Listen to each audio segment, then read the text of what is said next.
तुम्हारी जीत में एक चीज की जरूरत होती है। वो चीज क्या है? आप बताएं। आज की कहानी आप सुने। तुम्हारी जीत में एक चीज की जरूरत होती है। ये कहानी देखकर आप बताएं कि वो चीज क्या होती है।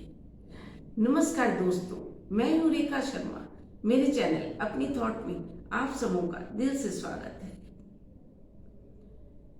सुहासिनी एक ऐसी लड़की की कहानी है जो कि अपनी विपरीत परिस्थितियों से जूझते हुए अपनी राहें आसान की और जिंदगी के खट्टे मीठे पलों को सुलझाते हुए उसने जाना और बताया कि हर इंसान जो है, जैसा है, जहां है, वहीं से उसके रास्ते उसे खोलने पड़ते हैं और वही रास्ते उसे मंजिल की ओर ले जाते हैं।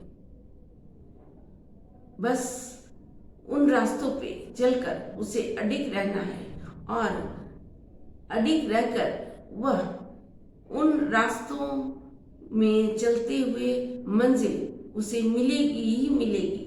यही उसके विश्वास अपनी कहानी में आप देखिए।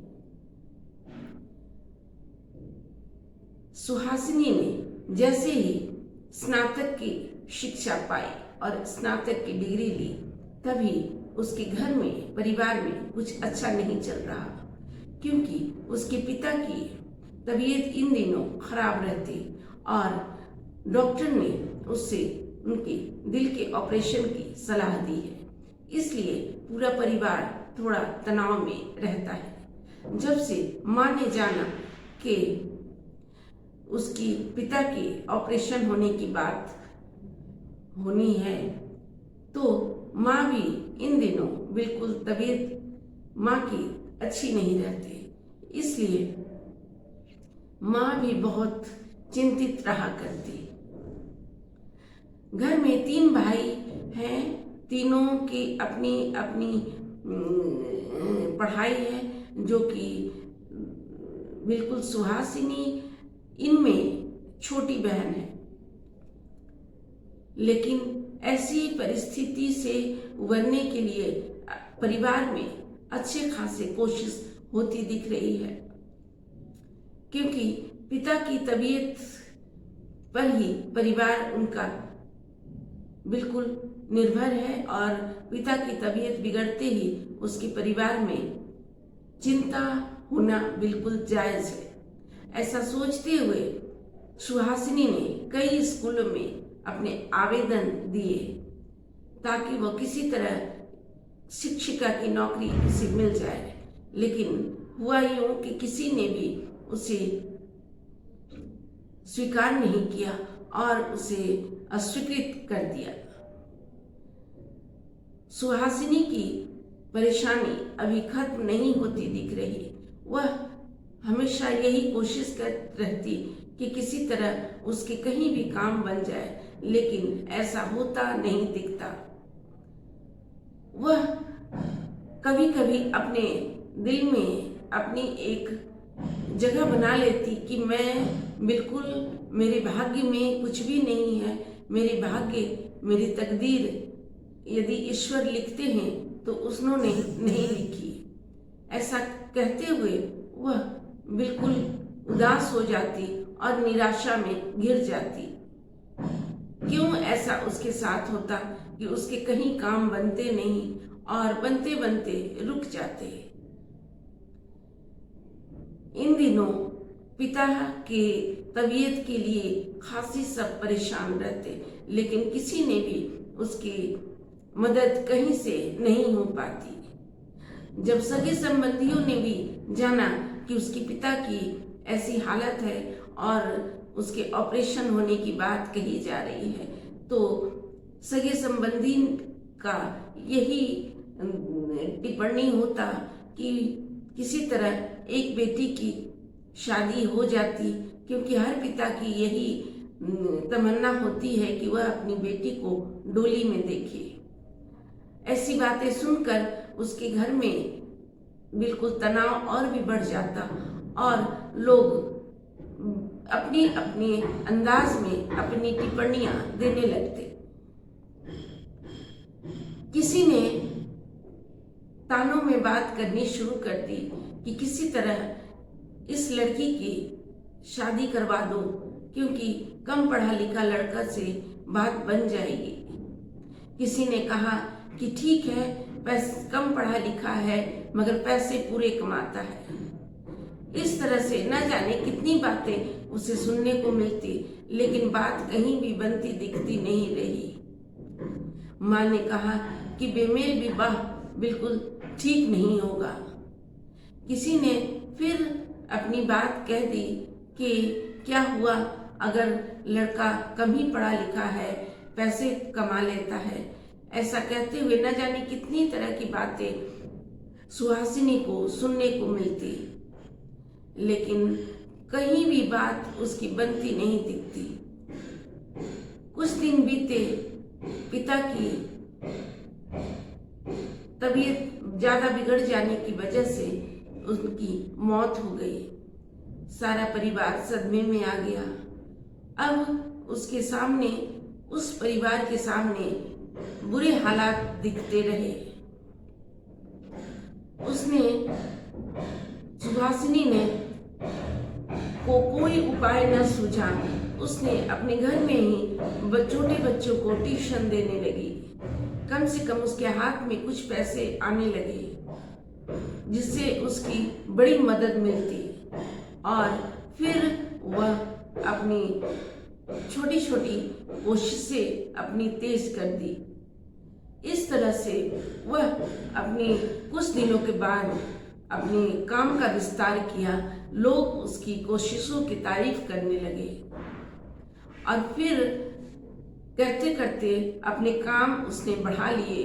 उसकी पहचान बनी, लोग उसे जानने लगे उसके कामों से। कभी कभी उसकी हर बात की शिकायत हुआ करती कि वह देखने में अच्छी नहीं है, इसलिए लोगों ने उसे स्वीकार नहीं किया। कभी कभी उसे किसी ने कह दिया कि वह उसकी तकदीर अच्छी नहीं, उसके भाग्य अच्छा नहीं। इस तरह से उसे काफी दुखित होता, उसे दुख होता, उसकी परेशानियां और भी बढ़ जाती। लेकिन आज उसने अपनी मेहनत से बहुत कुछ कर लिया, लेकिन उसने हार मानने की उसने नहीं ठानी और उसने उस रास्तों पर चलने के लिए वह बिल्कुल परेशान सी होते हुए भी उसने उन रास्तों को न छोड़ा। और उसके पास शायद चारा भी न था और उसने उसी रास्तों में चलकर अपनी कोशिशें तेज की। आज वह सारी कोशिशें उसकी रंग लाई और फिर उसने अपनी कोशिशों के बदौलत, अपनी मेहनत के बदौलत उसकी हर कामों में उसे अपनी मेहनत दिखी और अपने परिणाम दिखे। और फिर लोग भी अब कहते नहीं थकते कि उसकी बाहरी रूपरेखा पर उंगली किसी ने उठाई तो अब उसके आत्मविश्वास की सराहना लोग करते नजर आने लगे।